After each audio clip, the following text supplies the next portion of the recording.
After an offseason filled with uncertainty, the time to play ball finally came on March 17. Spring training in Fort Myers was put on hold thanks to the MLB lockout. The loss of spring training in Southwest Florida would have been disastrous. Local sports radio host David Moulton, who hosts the Miller and Moulton Show, said spring training has brought many benefits to Lee County. If you look at what Southwest Florida looked like before the Twins got here in 91 and the Red Sox got here in 93, you cannot deny the Twins and the Red Sox completely changed Southwest Florida. Completely changed it. You look at just a Google map of what it looked like 30 years ago and what it looked like now. It's an entirely different area. FGCU does not exist, in my opinion, without spring training baseball. But this area started to get bigger. And then people in the state went, you know, maybe that part of the state needs a university.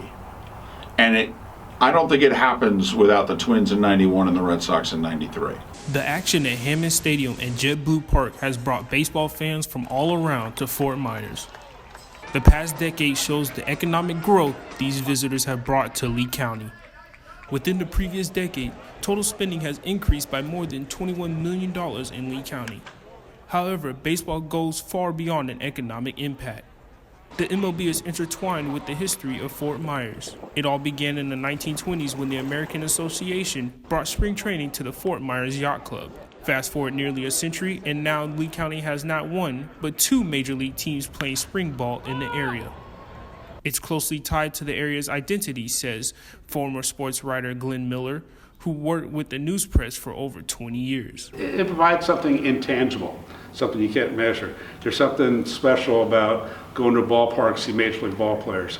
Like I've had a couple games this year at JetBlue. Just to be able to see, it'd be like going to an NBA game or NFL game, the best in the world of what they do. Due to the COVID-19 pandemic and this year's lockout, fewer fans have been filling the seats to see the best of the best showcase their skills.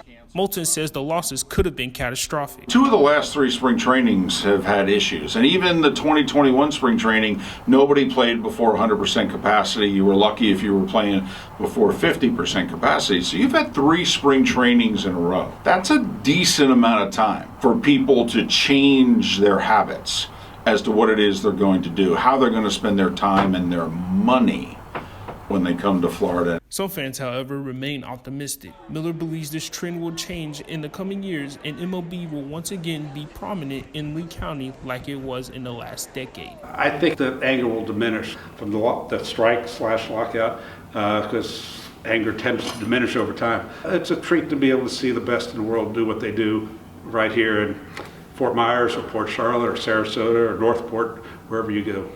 Despite some swings and misses over the last 2 years, Major League Baseball will attempt to continue its growth in Fort Myers. For FGCU Senior Capstone, I'm Tyler Watkins.